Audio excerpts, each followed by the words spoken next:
Assalamualaikum warahmatullahi wabarakatuh. Waalaikumsalam warahmatullahi wabarakatuh.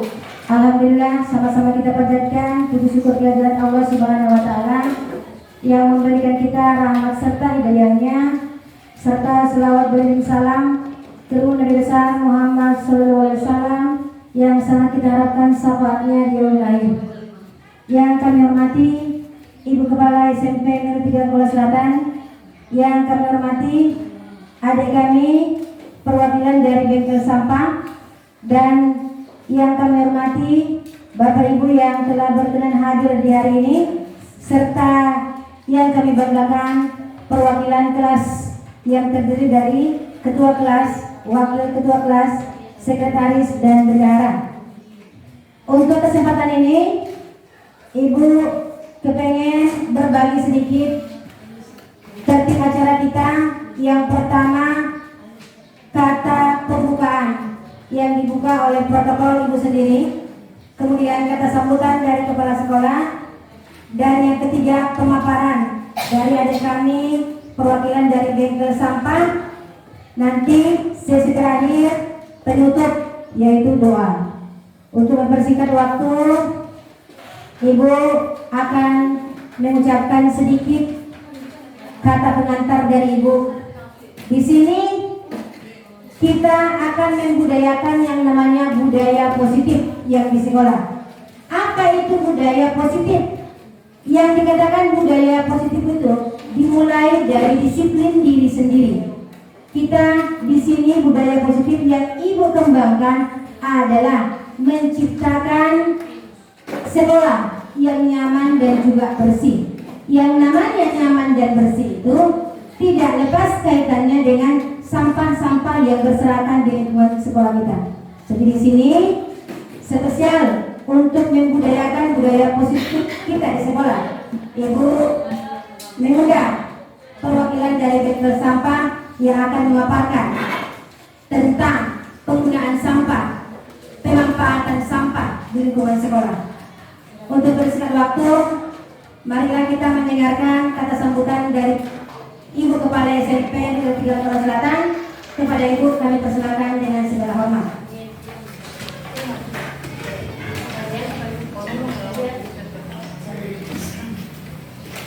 Assalamualaikum warahmatullahi wabarakatuh. Waalaikumsalam warahmatullahi wabarakatuh. Dan selamat pagi. Pagi. Pertama sekali marilah kita ucapkan puji syukur kepada Allah Subhanahu wa taala yang telah memberikan kesehatan yang kita dapat berkumpul dalam keuangan tahun ini, serta salawat kita salam Nabi sallallahu alaihi wasallam yang kita harapkan sama dengan ya, yang saya hormati adik sekretaris dari bengkel sampah, yang saya hormati teman sejawat sempurna yang khusus buat mendidikan sebaya negara saya ini. Ya, di sini dari pihak sekolah mengingat dan menimbang banyaknya sampah kita produksi sehari-hari, yang sampah itu terbagi dua, yaitu sampah organik dan sampah anorganik.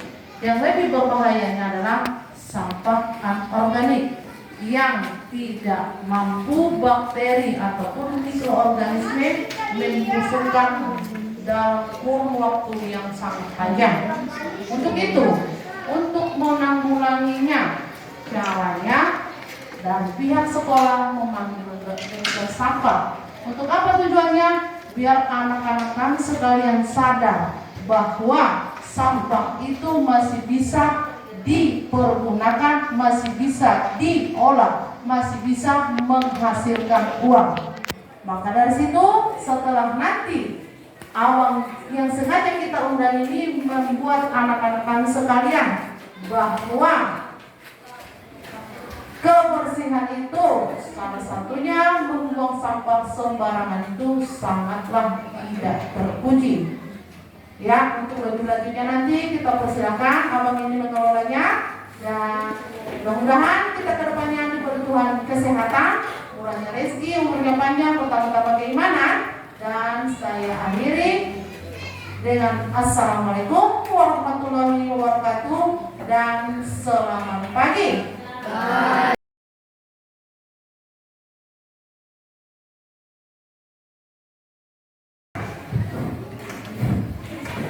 Terima kasih kepada Ibu Kepala Sekolah yang sudah memberikan kata sambutannya. Acara yang ketiga yaitu pemaparan dari abang kita yang sengaja kita undang untuk memaparkan kepada kita seluruhnya tentang fungsi sampah yang bisa kita daur ulang, fungsi sampah yang bisa kita letakkan pada tempatnya, fungsi sampah yang bisa kita gunakan. Ada beberapa hal yang akan dijelaskan oleh abang tersebut kepada abang angkatan persilakan dengan segala hormat.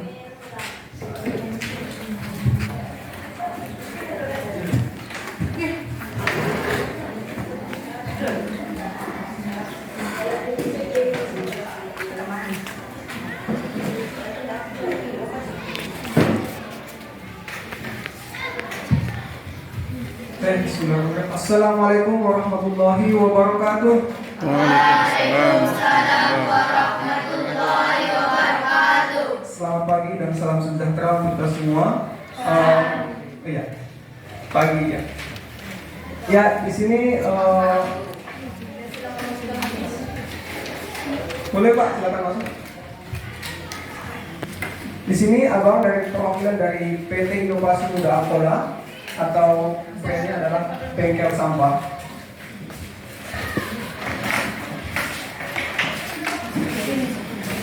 Adik-adik masih semangat nggak? Masih semangat pagi ya? Coba semangat pagi. Semangat. Semangat pagi. Nanti kalau abang bilang bengkel sampah, semua bilang sampah ketemu cair, gitu ya. Ingat ya? Bengkel sampah. Sampah ketemu cair. Ini dong tangannya. Iya, uang cair gitu kan. 1, 2, 3. Bengkel sampah. Sampah ketemu cair. Ya, itu adalah tagline dari bengkel sampah ya, bahwa kita ingin mengedukasi teman-teman atau adik-adik semua bahwa sampah yang kita hasilkan itu masih mempunyai nilai jika dikelola dengan baik dan benar. Oke, perkenalkan nama saya Nazamuddin Siregar. Saya adalah founder dari Bengkel Sampah atau untuk nama lembaga ini adalah PT Inovasi Muda Apola. Jadi Bengkel Sampah ini bergerak sudah usia ke-3 tahun. Bulan 3 kita akan ulang tahun ketiga, alhamdulillah. Dan Bengkel Sampah ini bergerak dari permasalahan yang saya lihat di desa saya. Di desa saya melihat sawah sudah penuh dengan sampah. Saya berasal dari desa Lembah Lubuk Raya, Kecamatan Angkola Barat, Tapanuli Selatan. Di Lembah Lubuk Raya itu sawah-sawah sudah penuh dengan sampah. Jadi miris, saya pulang dari Jakarta, saya perantau. Dulu kuliah di Pekanbaru, di teknik industri Pekanbaru, kemudian bekerja 2 tahun di Jakarta dan 2 tahun di Bogor. Nah setelah Covid, saya dipulangkan sama Allah. Takdirnya dipulangkan ke kampung dan melihat permasalahan ini. Saya melihat permasalahan sampah yang paling dekat dengan rumah saya, yaitu di sawah. Tidak hanya di sawah, mungkin ini adalah permasalahan dunia. Bukan hanya permasalahan di lingkungan dekat kita saja. Jadi untuk menyelesaikan permasalahan sampah ini, saya mencetuskan yang namanya adalah bengkel sampah. Bengkel sampah ini mempunyai visi misi untuk nilai yang tinggi jika dikelola dengan benar. Jadi kita bergerak di 3 kabupaten, di Kota Parangsinimpuan, Tapanuli Selatan, dan Padang Lawas Utara, dan yang akan datang di Mandailing Natal. Jadi kita membangun startup ini dari daerah yang biasanya orang kan biasanya dari pusat duluan, biasanya dari Jakarta dulu nih, kayak Gojek, ya dari kota dulu kan. Nah kalau kita bengkel sampah kita dari desa dulu, membangun dari desa menuju ke nasional. Alhamdulillah di tahun 2020 kita dapat penghargaan dari Satu Indonesia Award yang diadakan oleh Astra. Kita mendapat penghargaan di bidang kategori pengelola lingkungan untuk tingkat nasional dan membawa nama Sumatera Utara. Next, selanjutnya kita juga di 2 minggu kemarin kita juga dapat penghargaan dari Katalis Kingmaker Labs yang diadakan oleh Gojek Tokopedia. Jadi bengkel sampah ini masuk dari 1 dari 50 pegiat sampah di Indonesia yang diundang ke Menara Tokopedia Jakarta. Itu untuk profil singkatnya. Nah, kemudian ini dia permasalahan besarnya. Mungkin teman-teman melihat nggak kalau di lingkungan banyak sampah atau enggak? Banyak ya, Bu? Banyak sampah kan, katakan. Banyak, Bu. Di sekolah? Sangat banyak. Jadi semua sampah itu ini bukan masalah di sekolah saja dan masalah di lingkungan kita saja, tapi ini adalah masalah di dunia. Indonesia itu masuk 5 besar penyumbang sampah terbesar di dunia. Setelah Tiongkok, Amerika Serikat, India, Brazil, dan Indonesia. Namun mirisnya, Indonesia masih mengimpor sampah dari negara-negara Tiongkok, Amerika, dan Brazil. Miris gak? Kita produksi sampah banyak sampah kita, tapi kita masih minta sampah dari luar negeri untuk masuk ke Indonesia. Kenapa demikian? Karena sampah kita yang ada di Indonesia itu tidak ada mutunya. Sampah yang ada di Indonesia itu adalah sampah yang bercampur. Jadi sampah kita belum ada edukasi untuk masyarakat itu untuk memilah sampah. Berbeda dengan di luar negeri,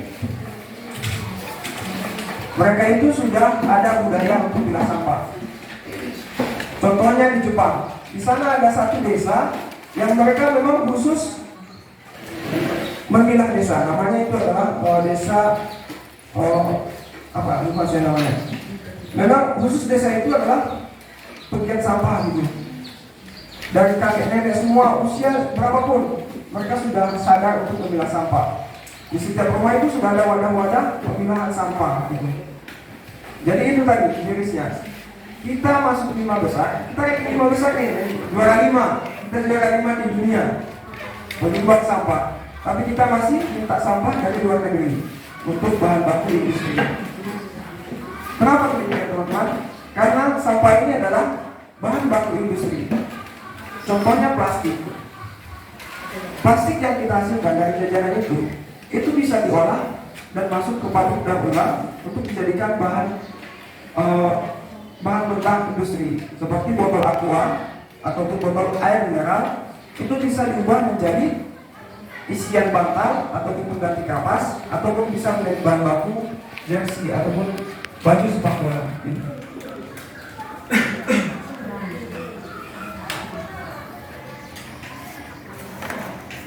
Jadi untuk mengubah permasalahan besar tadi, nah kita menuju ke dunia pendidikan nih.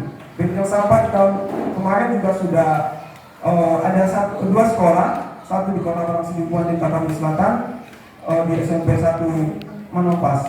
Jadi sudah ada 2 sekolah yang bergabung menjadi program sekolah sadar sampah ini untuk di tahun kemarin. Kalau di tahun ini sudah ada 6 sekolah yang bertambah. Jadi kita menyasar pendidikan nih, selain menyasar di desa, kita juga masuk ke dunia pendidikan untuk menyebarkan virus positif ini.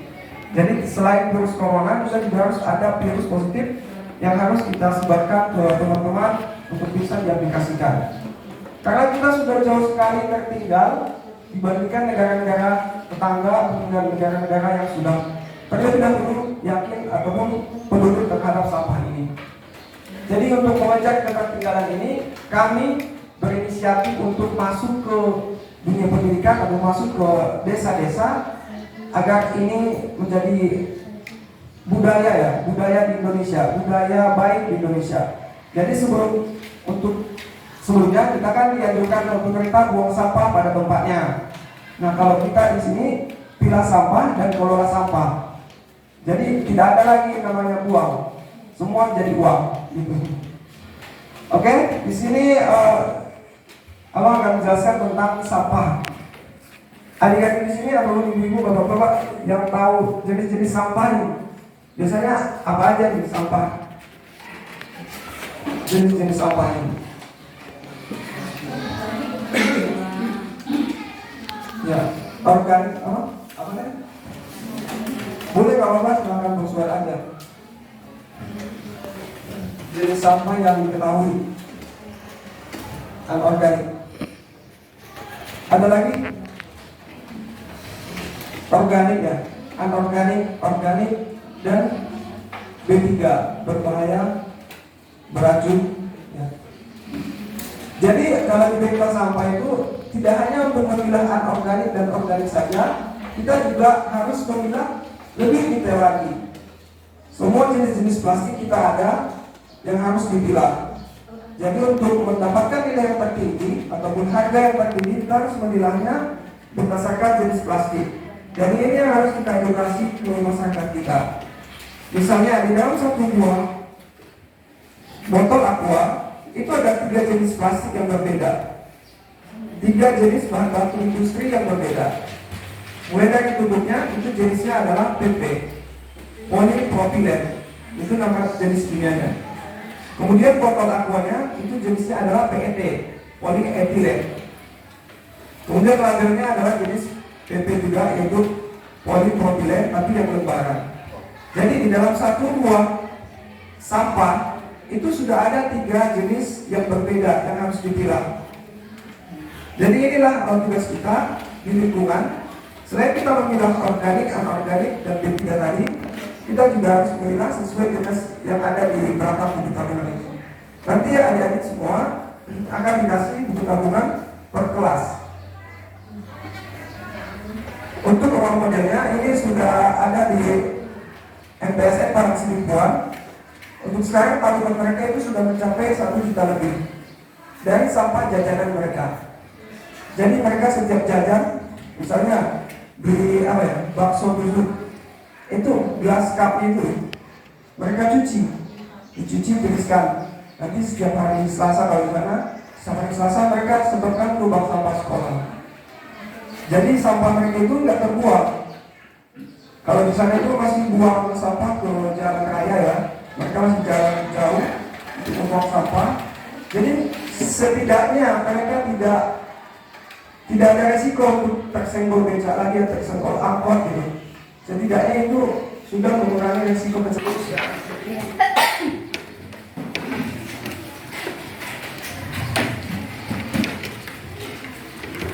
Ya, silakan isi saldo rekening kelas kalian ya. Ya, terima kasih. Tepuk tangan dulu semuanya. Ya, rekening 92. Ya, diserahkan nanti sama wali kelasnya ya. Rekening 92, silakan diterima. Rame-rame ya, rame-rame pujian. Silakan 93, 94, 81, 82, 83, 84. Silakan. Sekali terima, sedikit terima. Biar cepat tidak.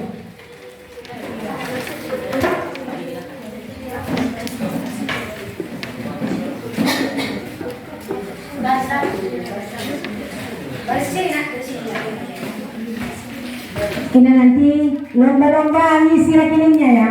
Ya, lomba-lomba untuk mengisi rekeningnya. Ya, silakan dipoto, tunjukkan untuk rekeningnya.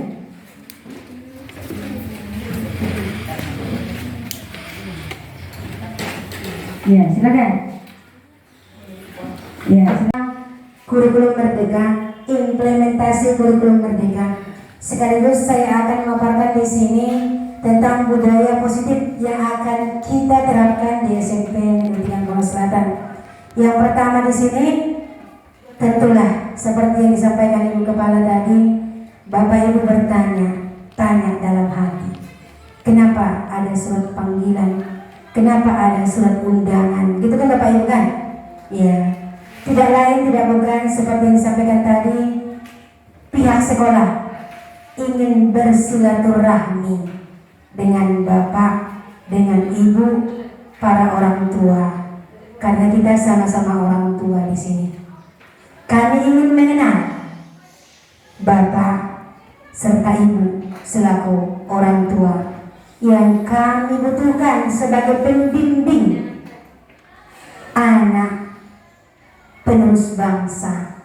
Jadi di sini saya terangkan sedikit apa itu kurikulum Merdeka. Sebenarnya itu kurikulum Merdeka setiap sekolah sudah harus diterapkan. Tetapi Bapak, tetapi Ibu, kita masih mandiri belajar. Habis mandiri belajar nanti mandiri berubah. Kemudian mandiri berubah langsung ke kurikulum merdeka. Tetapi biarpun kita mandiri belajar, kita sudah kena implementasi, kita udah kena pengaruhnya. Nah, sedikit saya paparkan di sini apa itu kurikulum merdeka. Latar belakang kenapa sampai kurikulum merdeka itu ada. Di sini ada penelitian dari hasil program per International Student Assessment. Berarti penilaian dari PISA. Berarti di sini sudah mendunia pendidikan ini. Di sini katanya untuk siswa berusia 15 tahun berarti tingkat SMP yang berada di bawah kompetensi minimum dalam memahami bacaan sederhana atau menerapkan konsep matematika dasar.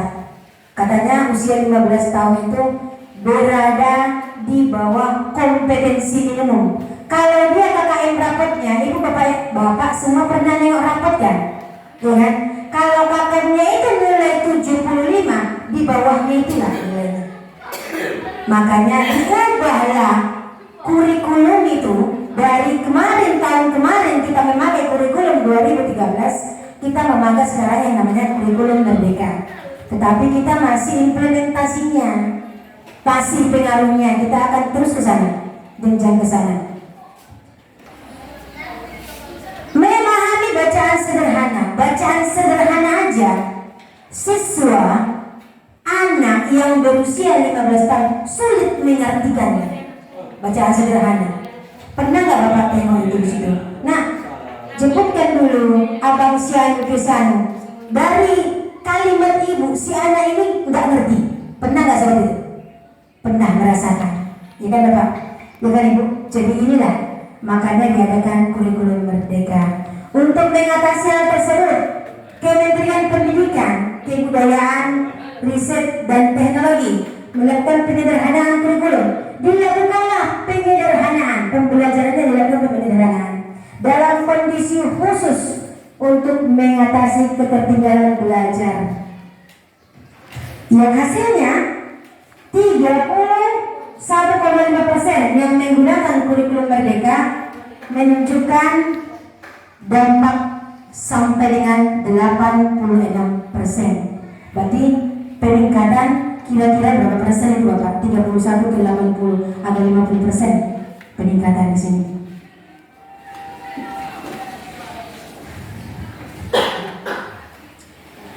Katanya kurikulum merdeka itu sebagai bagian dari upaya pemulihan pembelajaran. Kalau kita sakit, diadakan pemulihan nggak?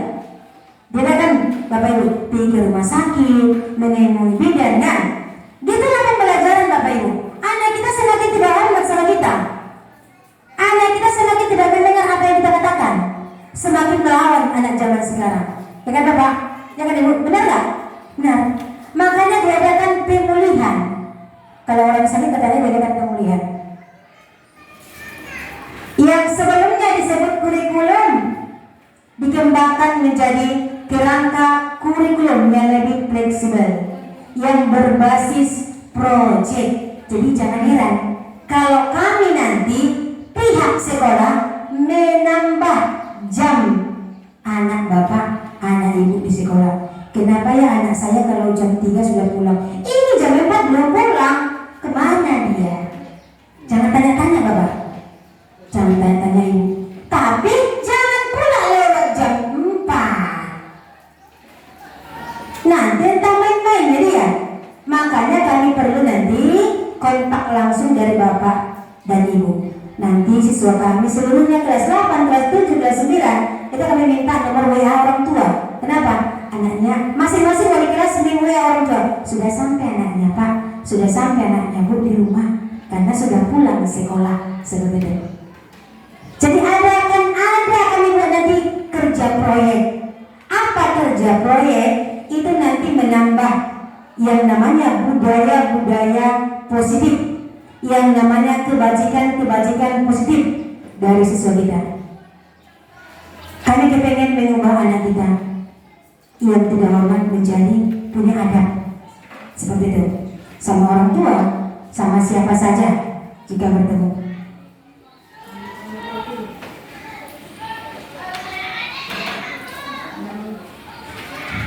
Jadi kami akan menanamkan di sini yang kerja proyeknya itu yang pertama adalah budaya positif.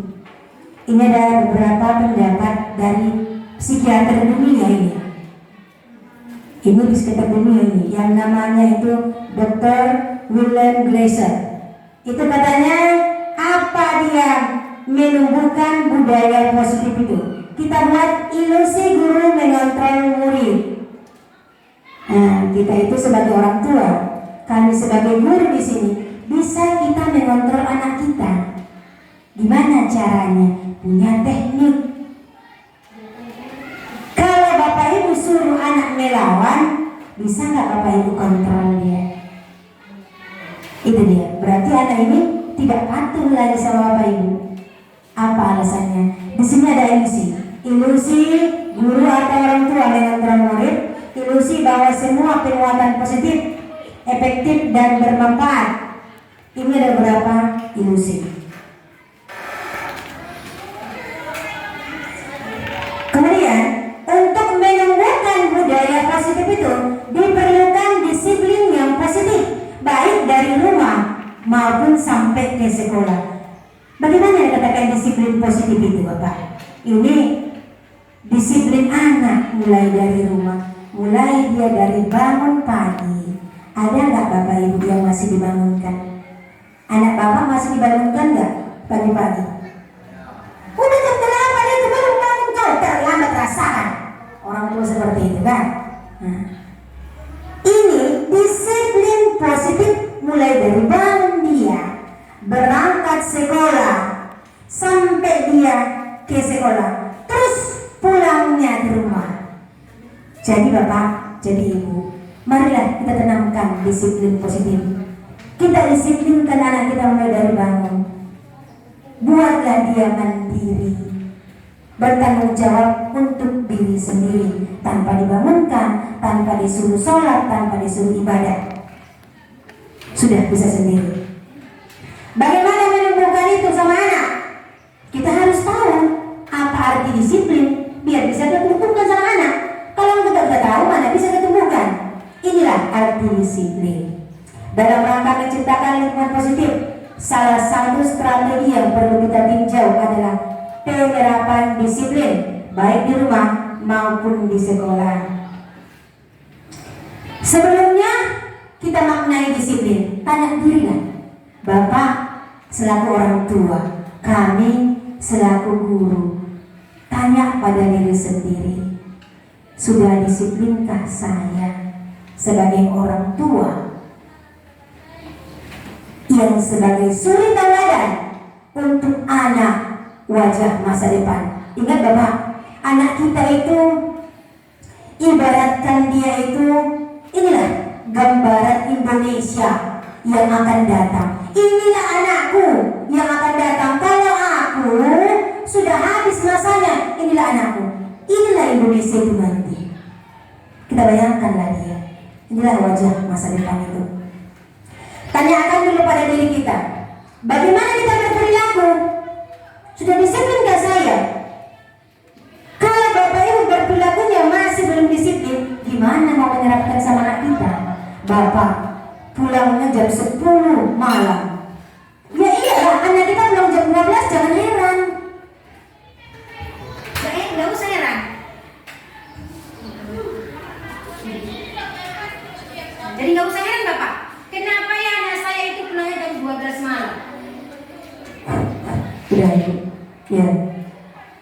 Kita tanya dulu gimana kita berperilaku. Karena segala tingkah kita itu, si anak meniru. Tingkat SMP itu anak masih tahap meniru. Jadi setelah itu, mengapa kita melakukan segala sesuatu? Apakah kita melakukan sesuatu karena adanya dorongan dari lingkungan atau dorongan yang lain? Ya, benar sekali. Kita melakukan sesuatu itu karena ada tujuan, ada dorongan. Saya itu menyekolahkan anak saya ke SMP 3 punya tujuan. Bapak Ibu, ada nggak yang mau ngasih pendapat? Apa tujuan anaknya disekolahkan kemarin? Ada nggak Bapak Ibu? Kenapa Bapak Ibu sekolahkan kemarin anak? Pasti punya tujuan. Kenapa nggak di pesantren? Kenapa mau ke sekolah sama sekali? Itu kan? Ada tujuan nggak Bapak Ibu? Mungkin tujuan ada nggak dorongan dari luar? Dorongan dari luar, kawan-kawan. Ya udah deh SMP 3 aja sekolahnya, anakmu pun di situ. Itu dorongan. Kita punya tujuan. Jadi anak kita pun berperilaku seperti itu. Kenapa dia berperilaku seperti itu? Punya tujuan. Dapat panggilan anakku merokok. Aku malu lah aku ini sebagai orang tua merokok anakku. Dapat panggilan aku. Dia punya tujuan. Kenapa dia merokok? Apa alasan dia merokok? Tidak ada sesuatu itu yang gak punya tujuan dilakukan.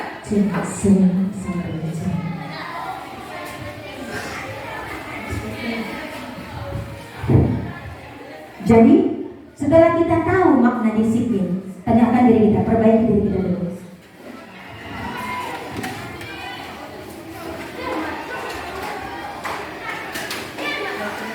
Kemudian kita akan menemukan motivasi manusia.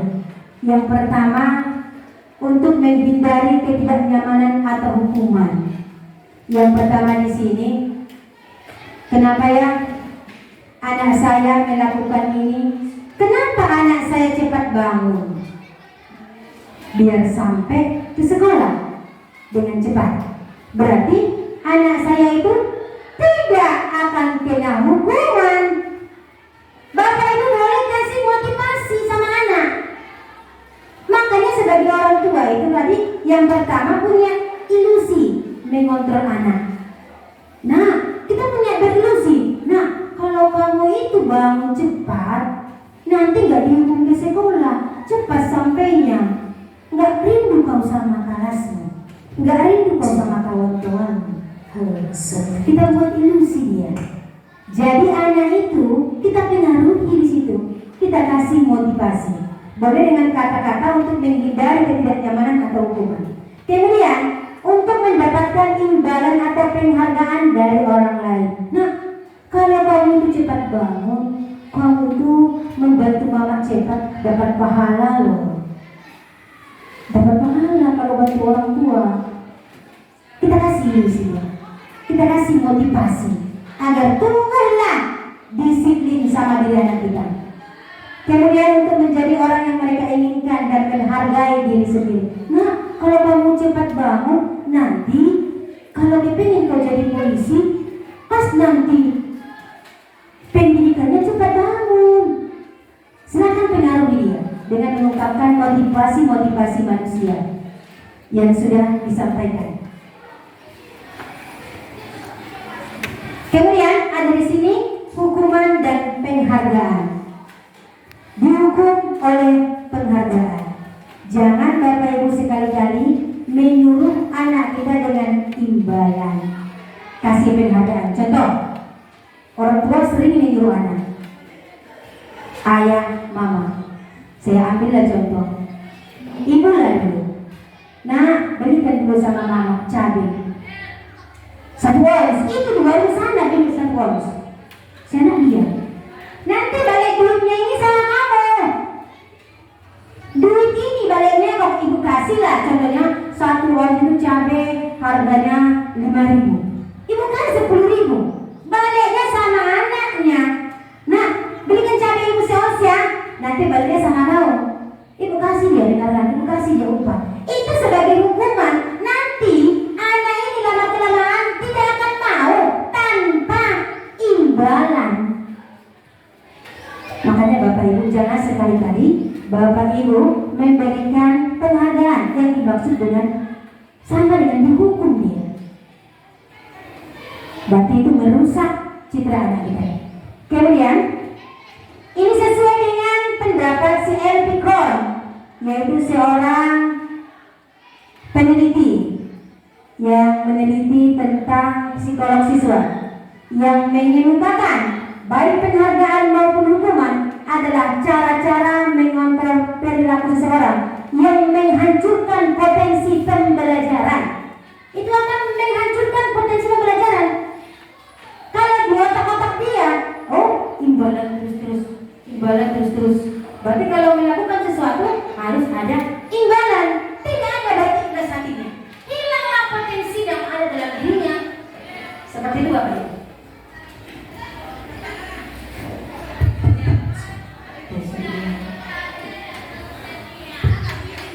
Kemudian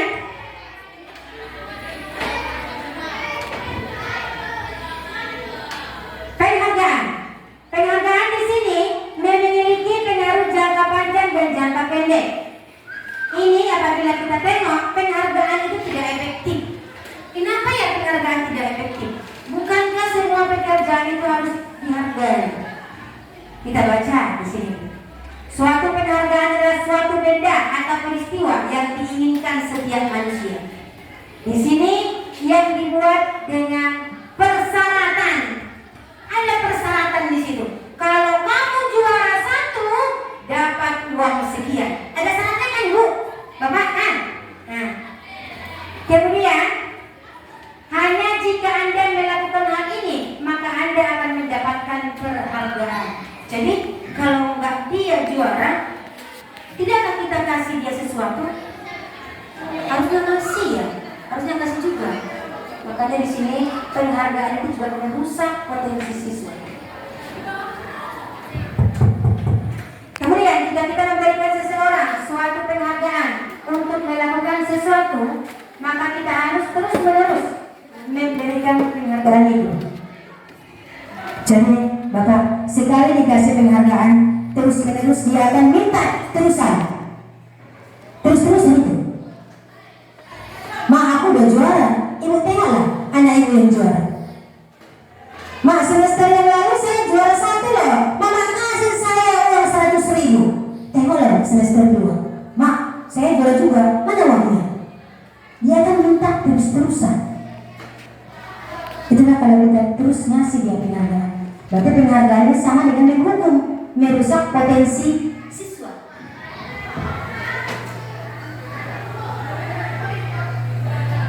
Kemudian penghargaan itu merusak hubungan.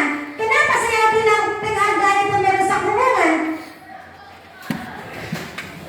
Ini juara, dikasih orang tuanya sama dia tas. Yang tuh adiknya cemburu nggak? Adiknya cemburu nggak Bapak Ibu? Ujung-ujungnya ini si adik merasa iri, menimbulkan iri, berarti rusaklah hubungan mereka. Itu benar kan? Merusak hubungan. Itu yang dikatakan. Jadi gimana mengatasinya Bapak Ibu? Gimana mengatasinya? Ya.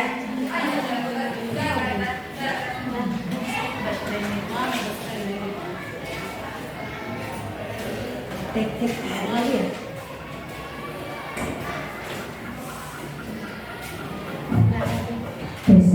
Coba.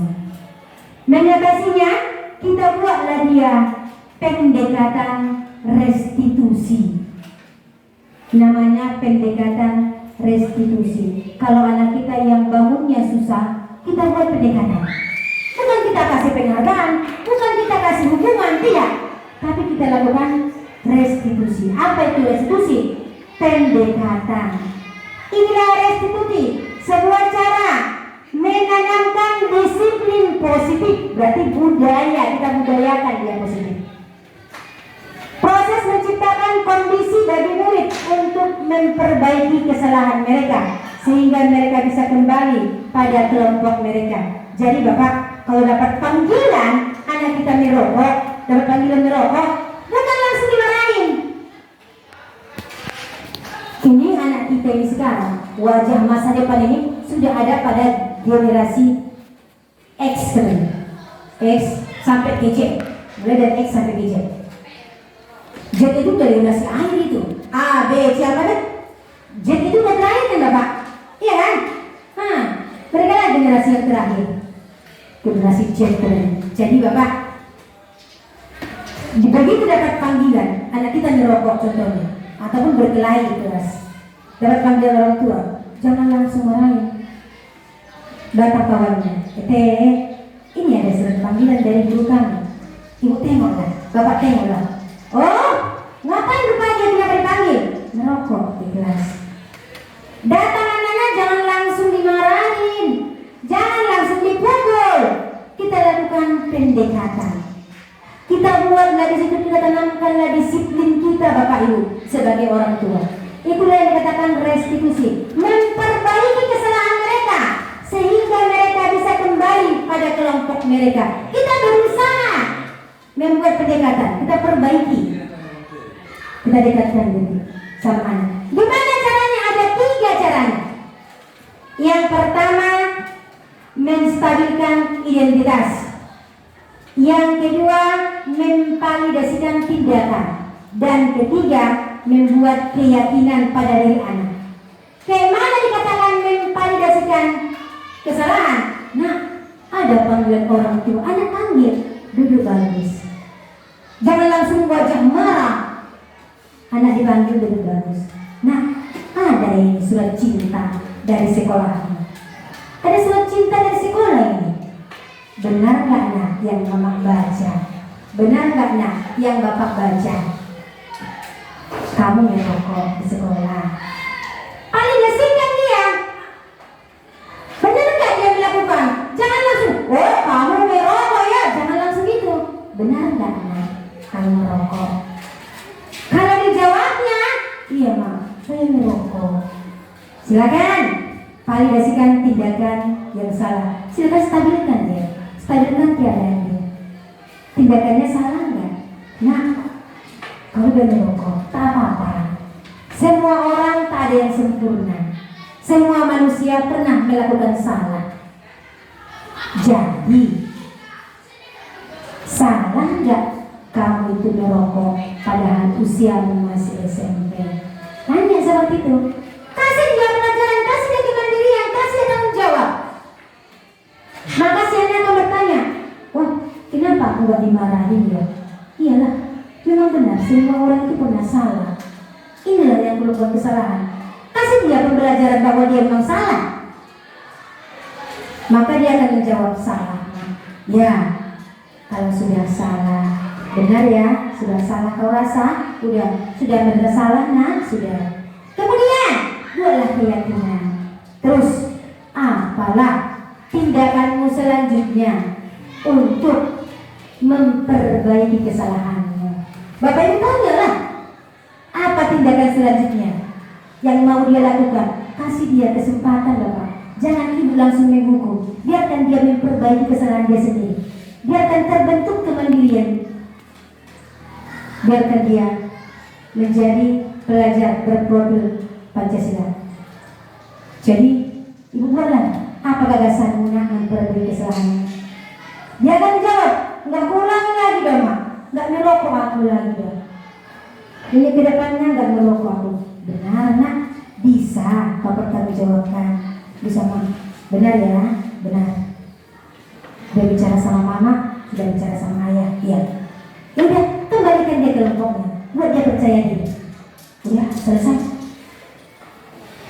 Kalau bapak ibu seperti itulah mendidik anak kita dengan pendekatan, saya rasa bagus dia di rumah, bagus di sekolah. Kalau bapak buat kekerasan, keras dia di rumah, wah payah kami di sini juga keras. Makanya kami undang bapak ibu ke sini. Kenapa? Supaya kita kerjasama membentuk penerus bangsa. Kalau kami pihak sekolah tidak bisa sendirian, harus ikutlah bapak ibu di sini. Jadi kami sangat mengharapkan bantuan bapak ibu kepada pihak sekolah. Nanti bapak ibu untuk kerja proyeknya itu kami tidak minta duit. Contoh, mereka mau mempelajari tentang IPA. Oh, paru-paru makhluk hidup. Kalau bapak ibu diminta anak, mak belikan aku atau belikan aku 1 ekor ikan mas, jangan heran. Kami gak minta duit. Karena ikan mas itu mak 5 orang kami kelompok. 1 ikan masnya kami bedah di sekolah. Jangan heran bapak, jangan heran. Tapi Tapi kalau anak kita minta duit, tanyakan, buat apa duitnya nak? Ini kalian kan sudah pernah implementasi kurikulum merdeka. Jadi udah disampaikan gurunya, bahan dibawa dari rumah. Seperti itu. Terakhir ya Bapak Ibu. Ma, belikan aku kamus dah. Kami belajar bahasa Inggris. Kalau nggak punya kamus, nggak belajar aku. Ya, belikan kamus Bapak Ibu. Kami nggak minta duit, mana duitnya? Ini kamusnya, nggak seperti itu. Bapak yang belinya, anak kita yang pakai. Buat apa itu? Mungkin kalau dia mau berdialog bahasa Inggris, jadi butuh kamus. Jadi Bapak Ibu menyediakan apa yang dibutuhkan oleh siswa. Kemudian setelah melakukan pendekatan ini Bapak Ibu,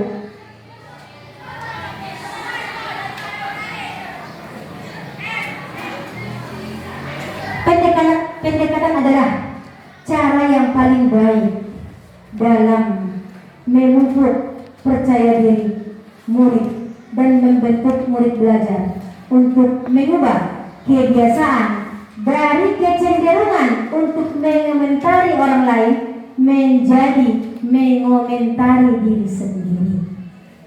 Seperti itu. Dengan pendekatan, kawan punya itu mak merokok, ikut-ikut dan lalu, makanya tidak panggil lagi. Kalau ibu buatlah pendekatan, dia nggak bakalan komentari kawannya, yang dikomentarinya diri sendiri.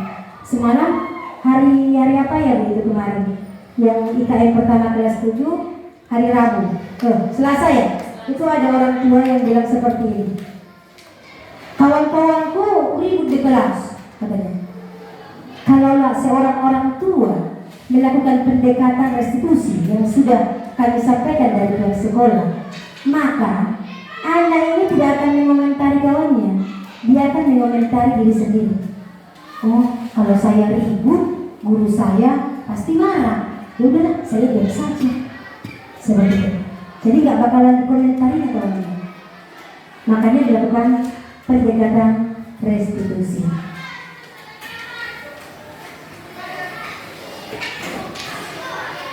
Yang terakhir tadi kita buat keyakinan kepada anak kita.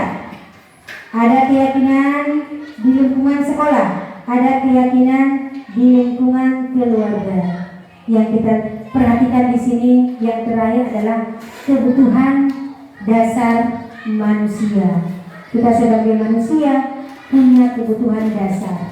Yang pertama, kebutuhan pokok. Ada pakaian yang kita butuhkan, ya kan?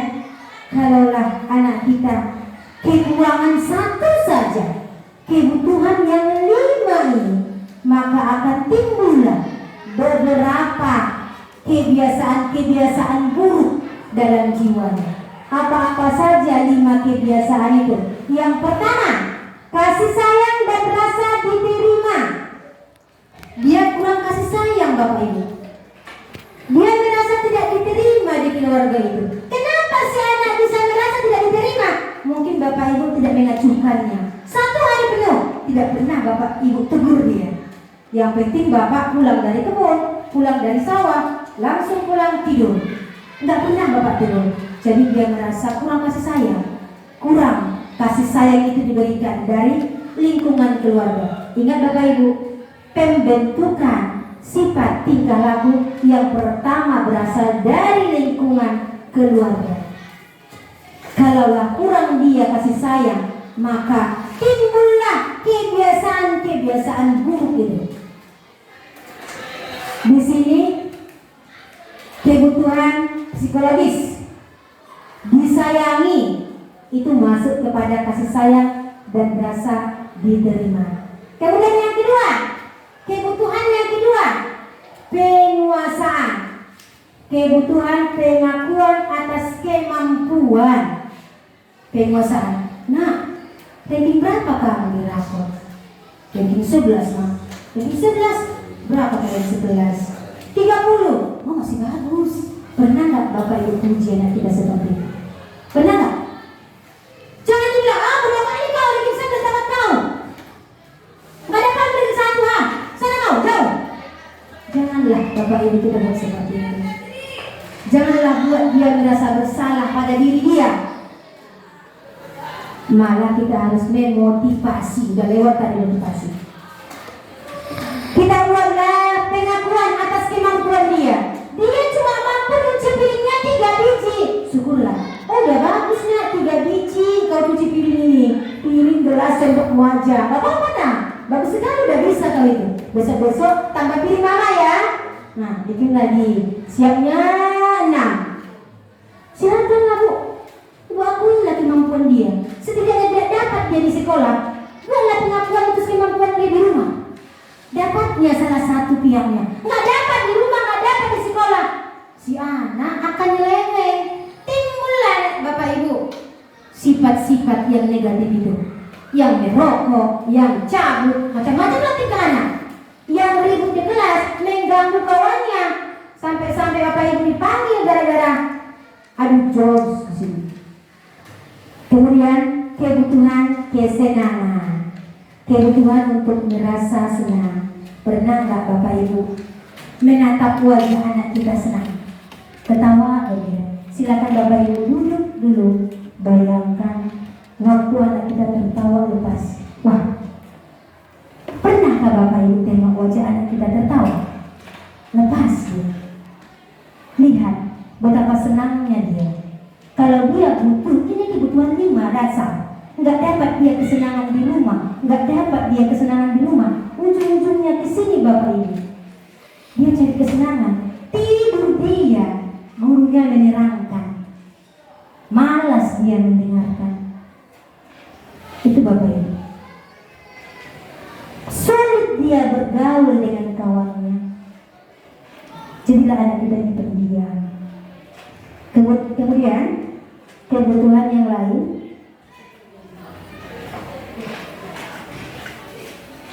ada penguasaan. Penguasaan di sini ada 5 posisi dalam pendekatan yang kita buat. Yang pertama sebagai penghukum. Jangan sekali-kali kita penghukum.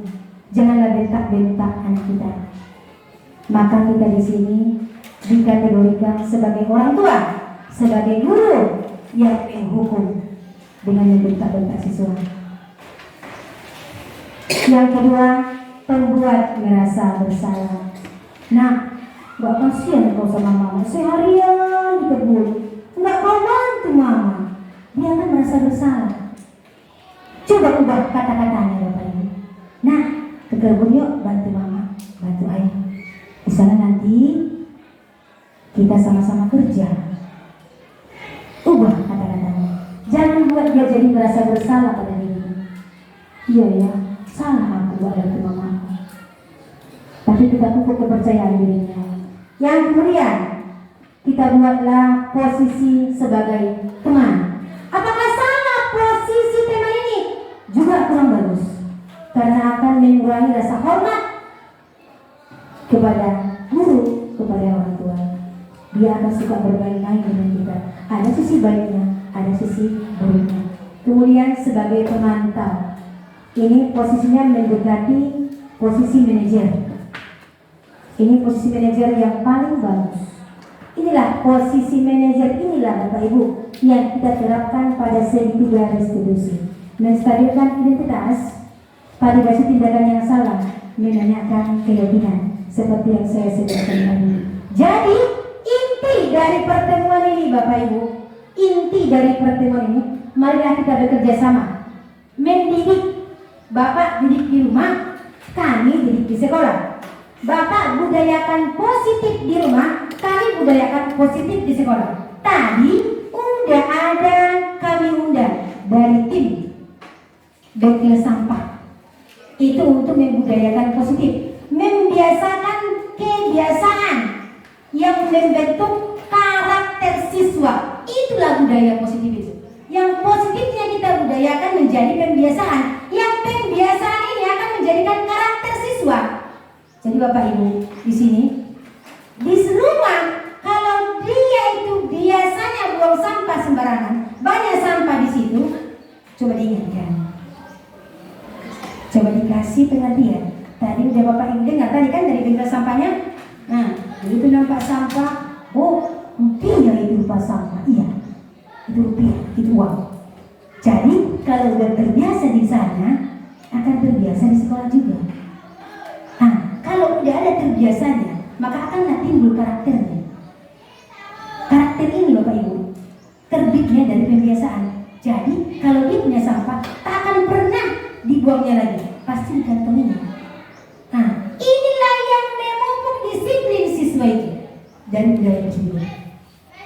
Jadi kami inginkan pertemuan ini, semoga Bapak Ibu bisa mendidik, membudayakan positif di rumah. Kami juga di sekolah seperti itu. Jadi itulah alasan kami mengapa memanggil Bapak Ibu ke sini. Untuk yang pertama, menjalin silaturahmi. Berarti silaturahmi ini ada nanti komunikasi Bapak Ibu sama kami. Jadi kami nanti akan minta pada siswa. Jangan heran, Mak, mana nomor WA Mama? Nah, Mak, Pak, mana nomor HP Bapak? Baik, ada di buku HP. Nomornya jangan tanya. Berarti kami di sini butuh komunikasi sama Bapak Ibu. Jadi diberikan ya Bapak Ibu ya. Nah, silaturahmi yang pertama. Yang kedua, memperkenalkan implementasi kurikulum ini. Berarti pengaruh kurikulum Merdeka ini sangat tinggi. Ini yang kami perkenalkan sama kami. Memang bingung-bingung Bapak Ibu, kenapa bingung? Apa sih kenapa harus kami? Ya iya, Bapak Ibu sebagai orang tua kena imbasnya juga. Nah, makanya kami perkenalkan. Dan yang ketiga, kami juga ingin memperkenalkan budaya positif di sekolah. Oh, berarti SMP ini ya punya budaya positif di sini. Apa dia budaya positifnya? Yang saya tengok di SMP itu budaya positifnya itu sampahnya itu bersih tuh, nggak ada sampah di lingkungan sekolahnya. Sampah itu punya nilai bagi mereka. Sampah itu sangat berharga bagi mereka. Makanya sekolah itu bersih tanpa sampah. Oh, itu budaya positif dari sekolah. Aku pun buat lagi. Itulah alasan kami, tujuan kami mengundang Bapak Ibu. Semoga pertemuan kita ini mendapat berkah dan ridho dari Allah Subhanahu wa taala. Apabila ada kesalahan maupun kehilapan kami dari pihak sekolah, kami memohon maaf yang sebesar-besarnya. Dan yang terakhir, kami sangat mengharapkan adanya sosialisasi ataupun